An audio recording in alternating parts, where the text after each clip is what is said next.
한번 따라 하시겠습니다. 우리는 하나님의 한 가족입니다. 네, 이 사람 바라보고 축복하며 인사하시겠습니다. 고맙습니다. 사랑합니다. 축복합니다.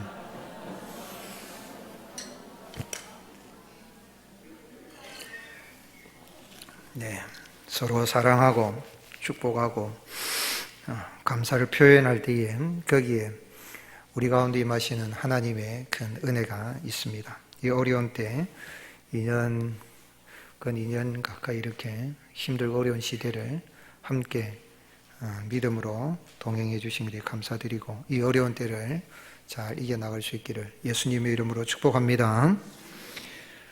그런 속담이 있죠. 바늘 가는데 실 간다. 바늘이 중요합니다. 또 실도 중요합니다. 그러나 바늘은 실이 있어야 제대로 성능을 발휘하고 실은 바늘이 있어야 옷을 꿰맨다든지 일을 할 수가 있는 것이죠. 특별히 바늘과 실은 부부를 나타낼 때에 이렇게 비유적으로 잘 쓰는데 정말 부부처럼 정말 꼭 필요한 사람으로서 서로를 필요를 하는 이 사람들이 떨어지지 않고 바늘과 실처럼 함께 다니는 그런 삶, 그런 사람이 있다면 얼마나 행복하겠습니까? 인생 살아가면서 내가 어떤 사람과 정말 바늘과 실처럼 함께 하느냐, 이것은 참 중요한 문제죠. 일을 할 때에 정말 도움이 되는 사람, 필요한 사람, 또 함께 일하면 즐거운 사람하고 일을 하면 일이 꼭 노동만이 아니라 보람이 있고 또 의미도 있고 즐겁고 일이 잘 됩니다. 그러나 함께하고 싶지 않은 사람하고 일하면 능률도 오르지 않을 뿐만 아니라 어떤 경우는 큰 손해가 끼쳐지는 그런 경우도 보지요. 특별히 여행을 할 때는 더 그렇습니다. 식사를 하고 여행을 할 때에 함께 있으면 좋은 사람하고 밥 먹고 여행하면 행복합니다. 그런데 그 사람하고 함께 해서는 안 될 사람이다 싶은 사람하고 여행하면 참 즐겁지도 않고 밥맛도 없고 그렇죠. 무엇보다도 결혼이라는 것은 이거는 누구하고 결혼하느냐가 굉장히 중요합니다. 바늘과 실처럼 정말 사랑하고 떨어질 수 없는 그러한 이 사람하고 결혼을 하게 되면 인생의 행복 전환점이 됩니다. 그런데 결혼하기 전에는 행복했는데 어떤 사람은 결혼하고 나서 오히려 불행이 되는 게 그런 경우를 종종 볼 수가 있는데 어떤 사람과 함께 하느냐는 것, 동행하느냐는 건 굉장히 중요한 문제지요. 그래서 바늘과 실처럼 정말 서로를 필요하고 함께 동행하는 그런 행복한 삶. 용혜원 목사님이 쓴 동행이라는 시가 있습니다. 인생길에 동행하는 사람이 있다는 것은 참으로 행복한 일입니다. 힘들 때 서로 기댈 수 있고 아플 때 곁에 있어줄 수 있고 어려울 때 힘이 되어줄 수 있으니 서로 위로가 될 것입니다. 여행을 떠나도 홀로 오면 고독할 터인데 서로의 눈 맞추어 웃으며 동행하는 이 있으니 참으로 기쁜 일입니다. 사랑은 홀로는 할 수가 없고 맛있는 음식도 홀로는 맛없고 멋진 영화도 홀로는 재미없고 아름다운 옷도 보아줄 사람이 없다면 무슨 소용이 있겠습니까? 그렇죠, 여러분. 내가 좀 멋진 옷 내한테 잘만 옷 입었는데 봐주고 잘 어울린다 그래야 되는데 본체 많지 하면은 그렇잖아요. 아무리 재미있는 이야기도 들어줄 사람이 없다면 독백이 되고 맙니다. 인생길에 동행하는 사람이 있다면 더 깊이 사랑해야 합니다. 그 사랑으로 인하여 오늘도 내일도 행복할 수 있습니다. 바라는 것은 여러분, 부부간에, 부모 자식 간에, 형제 간에, 성도들 간에 서로 사랑하면서 이런 행복한 믿음의 여행을, 인생 여정길을 잘 걸어가는 그런 복된 삶을 살아갈 수 있기를 예수님의 이름으로 축복합니다. 그런데 이 세상에 아무리 바늘과 실처럼 떨어질 수 없다 할지라도 영원히 함께할 사람이 있겠습니까? 영원히 함께할 수는 없죠. 무덤에서 그렇게 나도 뛰어들어 같이 가겠다고 했지만 뛰어든 사람 한 사람도 못 봤습니다. 영원히 함께할 수 없죠. 그러나 우리 주님은 우리와 영원히 함께 하신다 그랬는데 세상 살아가면서 이 험한 세상에 살아가면서 정말 주님과 함께 하면서 하나님과 함께 동행하면서 또 나와 함께하는 사람과 참 행복한 그런 즐겁고 행복한 동행, 그런 삶을 어떻게 살아갈 수 있겠는가 하는 것이죠. 오늘 그 말씀을 보면 여호와 하나님께서 온 땅에 혈육 있는 자가 부패하고 아주 강포하여서 하나님 보시고 홍수로 멸하실 것을 누구에게 이야기했습니까? 당대 의인인 노아에게 이야기했습니다. 그러면서 주님은 고페르 나무로 방주를 만들라 그랬습니다. 개역 개정판에는 고페르 나무라 그랬고 지난 개역 한글판에서는 잣나무로 그렇게 번역했죠. 성경 퀴즈 때에 잣나무는 틀렸고 고페르 나무는 맞았다 이렇게 하던데 이제 우리 개역 개정판으로 이제 한 거니까 이해하고 넘어가야 되겠죠. 그냥 우리 원어의 발음대로 고페르 나무로 방주를 만들라 그랬는데, 그런데 하나님은 이렇게 방주를 만들면서 노아와는 언약을 세우시고 그의 7 식구들이 이제 방주에 들어가게 하십니다.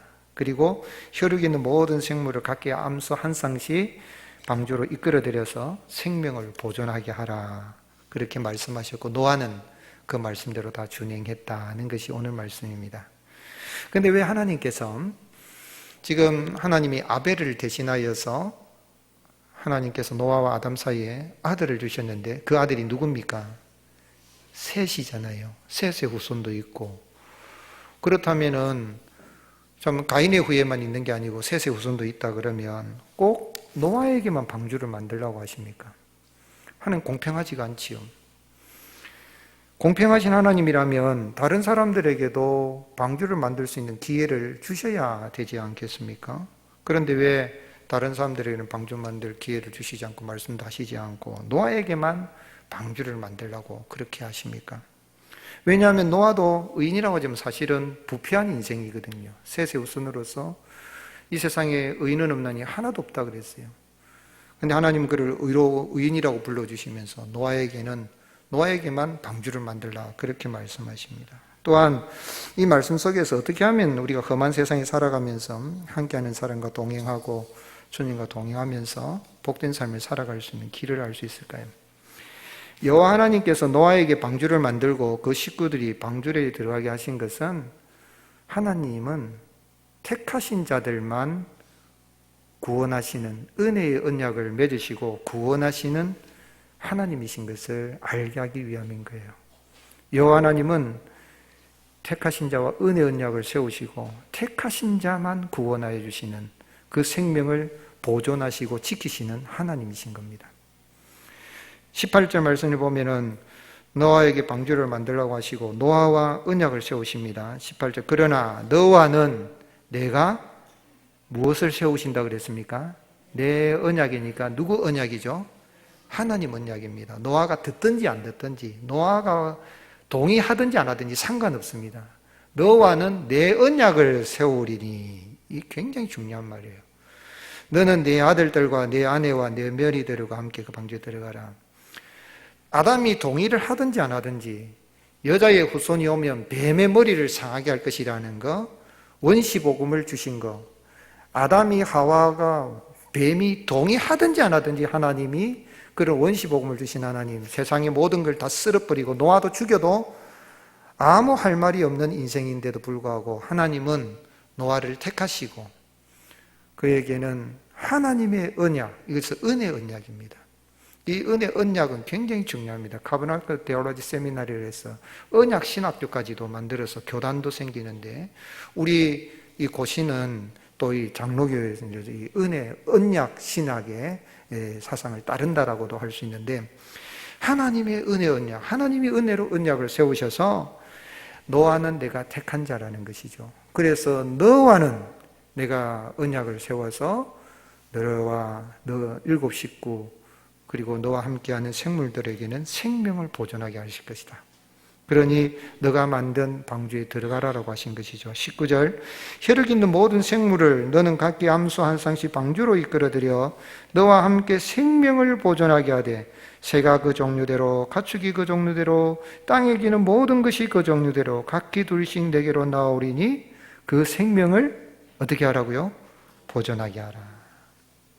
하나님은 택한 백성들, 하나님은 구원하여 주셔서 그렇게 은혜 언약을 세워주셨는데, 오늘 말씀에 보면 노아는 의롭게 살았으니까, 완전한 자니까 그렇게 하신 것으로 그렇게 기록을 하고 있습니다. 9절 말씀, 이것이 노아의 족본이라.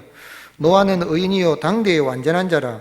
그는 하나님과 동행하였다. 그러니까 하나님은 죄가 하나도 없는 노아니까 그에게 언약을 맺으시고 그렇게 구원하여 주신 거 아닌가 생각할 수 있지만, 사실은 노아가 의인된 것은 그 행위가 완전해서 의인이고 당대의 완전한 자로 여김받은 거 아닙니다.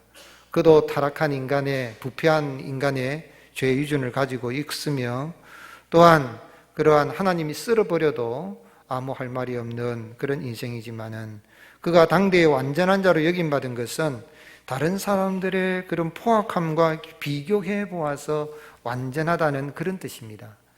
노아가 허물이 많다는 것을 알 수 있는 게, 방주에서 나와가지고 포도주를 마시고 이렇게 벌렁 누워 있어서 결국은 자기 아들 함이 함에게 저주를 하는 그런 모습을 볼 때 노아가 얼마나 참 허물이 많은 존재인가 하는 것을 알 수가 있죠.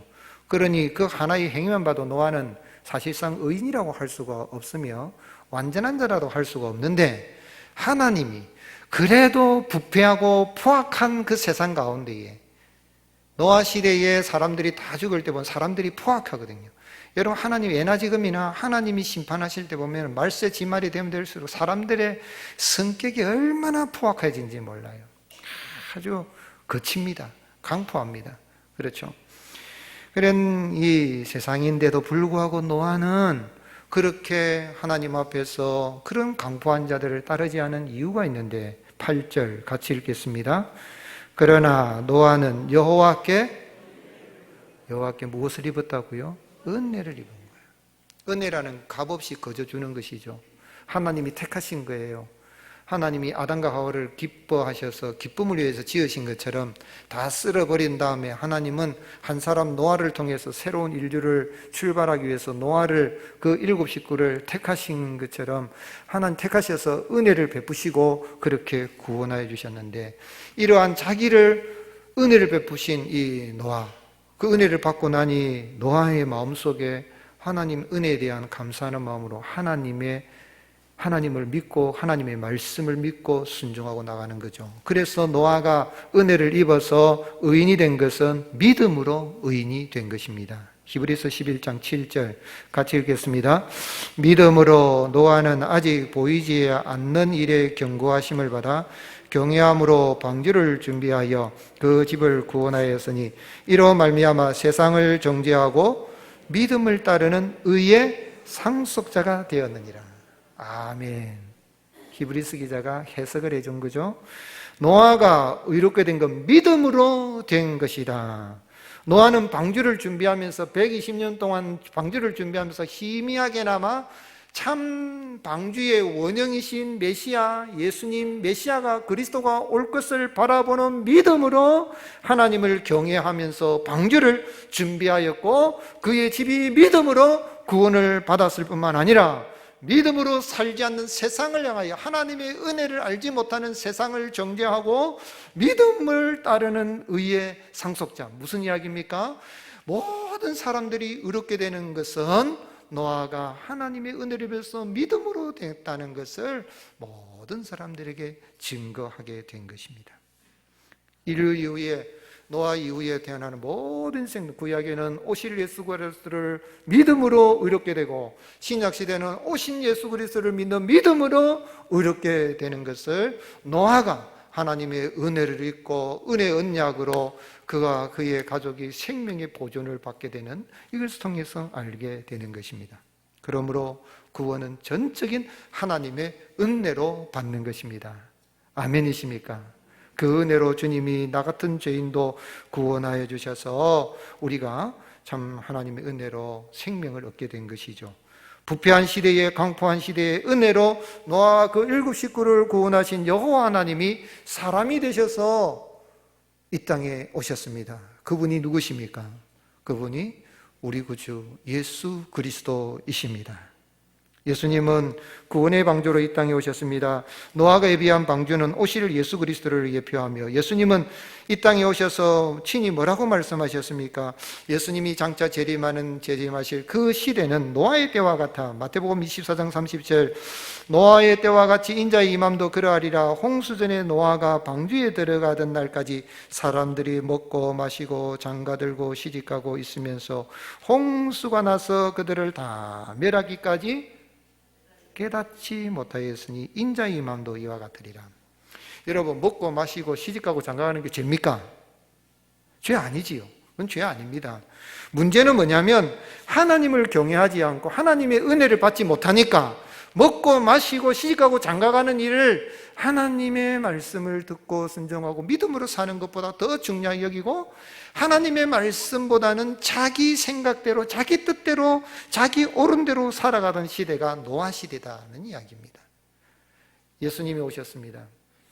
예수님이 오셨을 때도 예수님에 대해서는 관심을 가지지 않는 종교 지도자들도 있었고 율법주의자들도 있었어요. 자기 사상과 자기 철학이 맞다는 거죠. 예수님을 거부하고 죽이잖아요. 그리고 예수님이 다시 재림하실 때도 똑같은 이야기입니다. 똑같이 예수님이 인자가 올 때도 똑같이 노아 시대처럼 그저 먹고 마시고 시집가고 장가가는 거기만 그냥 몰두하고 살아가는 어리석은 인생들. 그런 뭐냐요? 은혜가 없으니까 그런 거죠. 믿음이 없으니까 그런 거죠. 그런 사람들이 하나님 없이 부패와 광포한 삶을 살았던 것처럼 예수님이 재림할 때도 그러한데, 그런데 우리 예수님은 이렇게 참 타락한 인생들이 부패하고 광포하고 살아가는데 그 인생들을 구원하기 위하여서 예수님은 친히 오셔서 구약에서 이야기했던 노아와 맺었던 언약, 아담과 맺었던 언약, 모든 언약을 성취하기 위해서 이 땅에 오셔서 당신의 몸과 피를 십자가에 쏟으시고 모든 언약을, 약속을 성취하신 것입니다. 마태복음 26장 27절, 또 잔을 가지사 감사기도 하시고 그들에게 주시며 이르시되 너희가 이것을 마시라. 이것은 죄 사함을 얻게 하려고 많은 사람을 위하여 흘리는 바 나의 피 곧 언약의 피니라. 노아 언약을 맺으신, 은혜 언약을 맺으신 그 주님이 사람이 되셔서 이 땅에 오신 그 예수님이 친히 당신의 몸을 주시고 당신의 피를 십자가에 쏟으시는 그 은혜를 베푸시는 가운데에 이 언약을 다 성취하셨기에 예수님은 잡히시던 전날 밤에 제자들에게 마지막 식사를 한 자리에서 성찬을 제정하면서 내 피는 곧 언약의 피니라. 오늘 사랑하는 성도 여러분, 그 주님은 이렇게 제자들에게 떡과 잔을 주셨을 뿐만 아니라 십자가에서 실제로 당신의 몸을 찢어서 물과 피를 다 쏟으셔서 우리를 구원하시는 언약을 다 성취하셨고, 누구든지 예수님을 믿으면 구원받은 길을 열어놓으신 것입니다. 그래서 예수님이 십자가에서 운명하실 때에 요한복음 19장 30절, 예수께서 신포도주를 받아주시니 이르시되 뭐라고 말씀하시고 운명하셨습니까? 다 이루었다. 제가 성경에서 제일 좋아하는 구절이라 그랬지요. 테텔레스타이, 다 이루었다.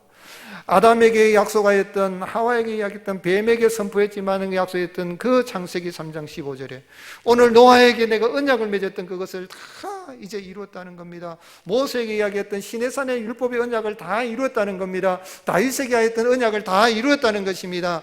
앞서간 신앙의 이런 선지자들이 통해서 말씀하셨던 그 언약을 예수님이 오셔서 다 이루심으로 이제 누구든지 예수 그리스도를 믿게만 하면 하나님의 은혜를 입은 자들은 하나님의 심판에서 면함받게 되고 생명을 얻고 영생을 얻게 되는 것입니다. 그래서 예수님의 제자 베드로는 베드로전 3장 19절에 그가 또한 영으로 가서 옥에 있는 영들에게 선포하시니라. 그들은 전에 노아의 날 방주를 준비할 동안에 하나님이 오래 참으시고 기다리실 때에 복종하지 아니하던 자들이라. 예수님이 죽으셔서 어디까지 낮아지셨냐면 지옥에까지 낮아졌어요. 지옥에 가서 지옥에 있는 영들에게 예수님이 선포하셨는데 무엇을 선포하냐면 이제는 예수님을 믿음으로 부활하실 것에 대해서 선포하셔서, 근데 그 가운데 선포해도 구원받을 수는 없지만은 선포하신 거예요. 그래서 이 참 복종하지 않고 지옥에 가 있는 영들에게 그렇게 선포하셨는데, 방주에서 물로 말미암아 구원을 얻은 자가 몇 명뿐이니 겨우 8명이라. 물은 예수 그리스도께서 부활하심으로 말미암아 이제 너희를 구원하는 편이 곧 세례라 그랬어요.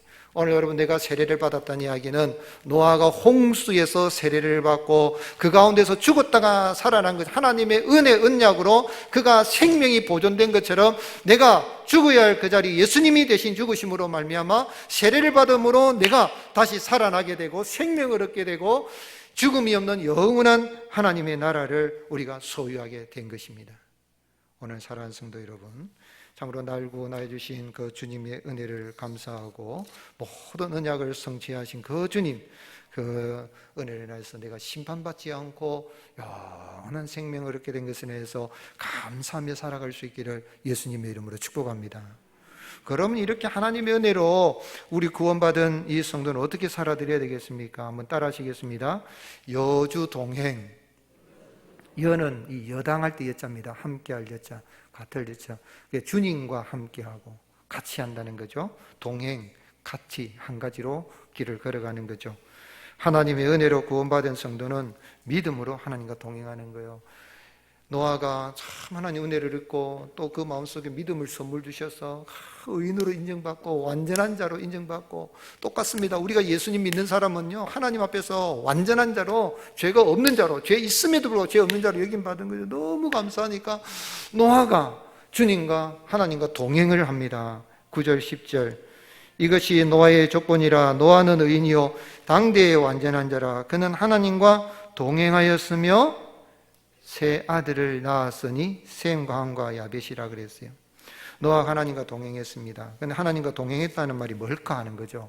하나님과 동행했다는 이야기는 그 옛날 뭐 다미 성경 이상한 거에서 이제 예수님 재림한단다, 흰 소복 입고 밤 12시 되면 교회당 가가지고 그래서 재림하기를 기다리자, 학교도 가지 말고 직장생활도 하지 말고 시집장가 가지 말고 그래라, 그런 이야기일까요?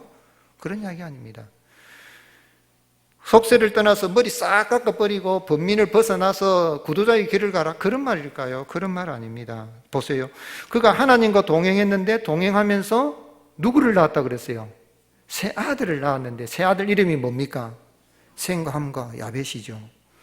아들을 낳는다는 이야기는 정상적인 가정생활하면서 하나님과 동행했다는 거예요. 아멘이십니까? 그래서 하나님과 동행한다 그래서 나 이제 부름받았으니까 선교사가 되고 목사 되기 위해서 내 신학교 가야 되겠다, 그런 말 아닙니다. 목사가 되느냐 뭐 안 되느냐 그런 문제가 아니라 하나님 나 같은 죄인을 은혜로 불러주시고 선택하여 주시고 믿어서 의인이 되게 하시고 완전한 자가 되시고 구원하여 주시고 생명을 보존받게 해주니 감사합니다. 그래서 아들 놓고 딸도 낳았을 거예요. 근데 아들 3명만 축약을 했는데 아들 셈과 함과 야벳을 낳았는데 이 아들을 낳는 일이 보통 일입니까 여러분? 뭐 노아가 낳은 건 아니지만은, 노아 아내가 낳았지만은 그래도 씨를 받아서 이렇게 노아를 씨를 할 때 이 아들을 놓고 키운다는 게 보통 일입니까? 이게 셈과 함과 야벳을 낳으면서 일단 정상적인 가정생활, 일상생활을 하면서 하나님과 동행했다는 거죠. 에녹도 마찬가지였어요. 에녹도 그랬습니다. 창세기 5장 21절 같이 읽겠습니다. 에녹은 65세에 무드셀라를 낳았고 무드셀라를 낳은 후 300년을 하나님과 동행하며 자녀들을 낳았으며, 그러니까 자녀들 했으니까 아들, 딸들이죠. 아들, 딸을 낳았으며, 히브리 원문에도 아들들과 딸들을 낳았으며 이렇게 돼 있어요. 그러니까 무드셀라를 데려가시는 하나님이 심판하신다고, 이제 그러면은 내가 이제는 지금부터는 이제는 장가도 안 가고 이렇게 살아야 되겠다, 그게 아니라 하나님과 동행하는데 아들, 딸들을 낳으면서 하나님과 동행했다는 이야기는 정상적인 가정생활을 했다는 거예요. 여주 동행, 하나님과 동행한다는 이 말씀, 이 사자성어는 우리 한국의 이 개혁주의 신학의 고려 신학교의 교장이셨던 이 박윤선 목사님, 개혁주의 초석을 낳았던 박윤선 목사님이 즐겨 쓰셨고 목사님에게 찾아온 사람들에게 자주 써주셨던 이 사자성어입니다. 여주 동행, 주님과 동행하며. 즉 말하자면 하나님의 은혜를 입고 믿음으로 생명이 보존되고 영생을 얻은 사람들의 특징, 삶의 은혜를 받은 사람들의 특징이 뭐냐면 주님과 동행한다는 것이죠. 그러면 주님과 정상적인 가정생활하면서 동행한다는 게 어떻게 사는 게 동행하는 걸까요? 하나님의 말씀을 기준으로 삼고 그 명령대로 준행하는 삶입니다. 22절 같이 읽겠습니다. 노아가 그와 같이 하여 하나님이 자기에게 명하신 대로 다 준행하였더라. 하나님 말씀을 기준으로 삼습니다. 뿐만 아니라 그 말씀이 좋은 말씀이다, 그 정도로 끝나는 게 아니라 그 명령대로 다 준행하는 삶. 성경 말씀 좋은 말씀이죠. 목사님 설교 뭐 좋은 이야기지요. 그런데 목사님 세상살이가 그래 뭐 넉넉합니까? 목사님 한번 직장생활 해봤습니까? 이렇게 하는 게 아니에요. 가정생활, 직장생활, 학교생활, 정상적인 생활을 하면서 주님이 하나님이 말씀하셨으니까 빼놓지 않고 다 준행하였더라. 오늘 사랑하는 성도 여러분, 내 생각이나 사상이나 철학이나 경험으로 따라서 성경을 잣대를 해석하지 말고 하나님이 말씀하시면 그런 줄 알고 준행하는 것이 은혜로, 은혜의 언약을 성취하신 예수님을 믿어 생명 얻은 자의 주님과 동행하는 삶의 모습인 것입니다. 노아는 하나님이 만들으라면 만들고 들어가라면 들어가고 나오라면 나오고 그랬어요. 그들의 날이 120년이다. 120년 동안 만들어라. 그러니까 다 만들었지요. 창세기 7장 5절에도 노아가 여호와께서 자기의 명하신 대로 다 준행하였더라 그랬고, 창세기 7장 16절에 이제 들어가라 그럽니다. 이제 들어가라. 7일 후에 이제 내가 비를 내릴 거니까 들어가라. 그러니까 노아가 하나님이 그의 명하신 대로 들어가매, 만들려면 만들고 들어가면 들어가고, 그리고 또 땅이 말랐다 그래서도 나가야 되겠다 하나님이 나오라 하니까 또 나옵니다. 이게 노아의 삶의 모습이 뭡니까? 그 말씀을 잘 준행하죠. 베드로전 3장 20절에 지옥에 가 있는 영들은 어떤 자입니까? 노아의 날 방주할 준비하여 하나님이 오래 참으시고 기다리실 때 그들은 복종하지 않으니. 여러분, 불순종은 지옥이고 순종은 천국이고 생명입니다. 윤리도덕이 아니에요. 오늘 사랑하는 성도 여러분, 주님이 말씀하셨으면 우리가 그 말씀에 아멘 하고 순종하는 가운데 내가 은혜로 구원받은 자인 것을 나타낼 수 있기를 주님의 이름으로 축복합니다. 요한복음 14장 23절, 예수께서 대답하여 이르시되 사람이 나를 사랑하면 어떻게 한다 그랬습니까? 내 말을 지키리니 내 아버지께서 그를 사랑하실 것이요 우리가 그에게 가서 거처를 그와 함께 하리라. 나를 사랑하지 아니하는 자는 내 말을 지키지 않는다. 너희가 듣는 말은 내 말이 아니요 나를 보내신 아버지의 말씀이에요. 하나님 아버지의 말씀. 여러분, 사랑하면요 그 말을 들어줍니다. 부부간에도 남편이 사랑하고 아내를 사랑하면 그 말을 들었다가 딱 기억을 했다가 그게 따라줍니다. 사랑 안 하면 어떻게 합니까? 말했든지 말든지 안 들어줍니다. 그러니까 부부간에 남편이 내 말 안 듣고 아내가 내 말 같이 나를 존중하지 않는 거, 날 사랑하지 않는다고 보면 맞아요. 부모 자식 간에도 마찬가지고 형제 간에도 그렇고. 그리고 사랑하면은 그렇나, 내가 그래 나도 그 말대로 함께 할게, 이렇게 되는 거예요. 예수님을 사랑한다면 오늘 예수님이 하신 말씀을 지킨다는 거예요. 예수님의 은혜를 받고 언약을 다 이루신 내 피는 너희를 위한 내 언약이니라. 그렇게 주님이 세우신 그런 언약으로, 피의 언약으로 우리를 구원의 은혜를 받으면 내가 주님을 사랑합니다 하고 그 말씀을 지키는 거죠. 오늘 사랑하는 성도 여러분, 예수님 사랑하십니까? 아멘이십니까? 예. 주님 내가 사랑합니다. 그래서 찬양을 하면 기도할 때도 사랑합니다 나의 예수님, 사랑합니다 주만이요, 사랑합니다 나의 예수님, 사랑합니다 이것뿐이에요. 사랑한다 하더라 내가 너를 잘 아노라. 사랑한다 하더라 내게 축복 더하노라. 얼마나 주님이 날 사랑하셨으면 그 아들을 주시고 피를 흘려서 사랑을 받으면 내가 주님 사랑합니다, 주님 아시죠? 이게 전부입니다. 그런데 주님이 그 말씀하신 내 말이 뭐라고 이야기했습니까? 요한복음 14장 15장 16절 고별 설교에서 나오는 예수님이 하신 계명과 말씀은 딱 한 단어입니다. 뭘까요? 사랑하라는 거예요. 서로 사랑하라. 요한복음 15장 12절 같이 읽겠습니다. 내 계명은 곧 내가 너희를 사랑한 것 같이 너희도 서로 사랑하라는 이것이니라. 사람이 친구를 위하여 자기 목숨을 버리면 이보다 더 큰 사랑이 없나니. 옆 사람 바라보세요. 사랑스럽습니까? 아이고 목사님 보기도 민망합니다. 그렇지 않습니다. 여러분 보기 좀 민망해 보더라도 예수님의 눈으로 보면 사랑스럽게 보이게 됩니다. 주님이 날 사랑, 나 같은 죄인도 부패한 인생, 나같이 강포하고 더럽고 추한 죄인을 만물에 찢기만도 못하고 바울이 말한 것처럼 죄인 중에 개수요, 개수 중에 개수인 나 같은 죄인을 구원해 주시는데 내가 누구라서 더 서로 사랑하시고 주님의 뜻을 이루어드리고 주님과 동행하는 행복한 삶을 살아갈 수 있기를 예수님의 이름으로 축복합니다. 또한 예수님과 하나님과 동행하는 삶은요, 복음을 전파하는 삶입니다. 노아는 온 세상이 부패하여서 하나님의 말씀을 거부하는 시대에 살았지만 포기하지 않았습니다. 여러분 전도해 보면요, 사람들이 안 듣습니다. 목사가 아니라 우목사가 와서 아마 예수님 오셔도 전에도 안 들을 거예요. 안 들어요. 예수님이 전에도 안 들었잖아요. 서기관 바리새인들 종교 지도자도 안 들었어요. 자기 사상, 철학, 자기 고집, 자기 어떤 전통 그것만 딱 생각하고 안 들었잖아요.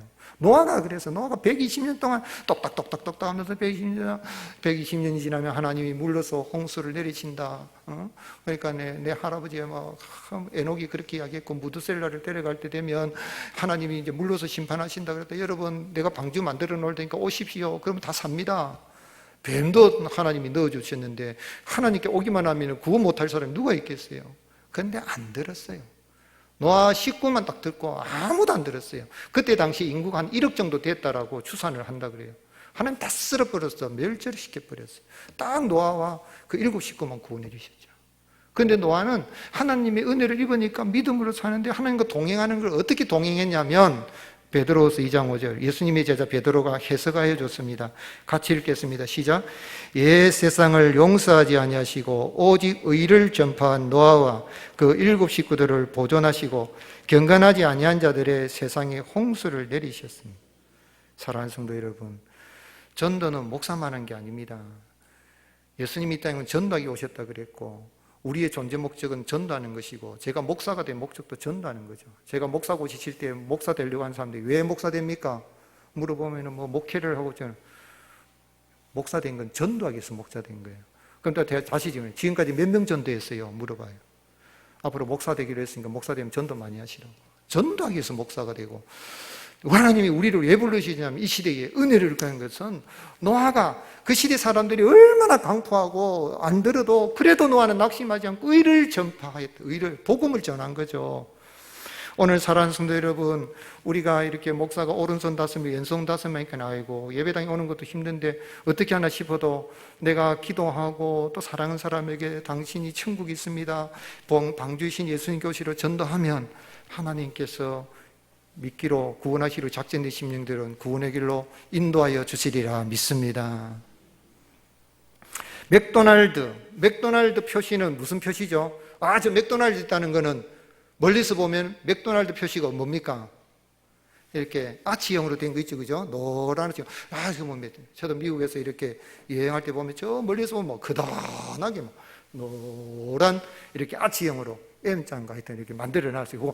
저 맥도날드 있다고 안다요.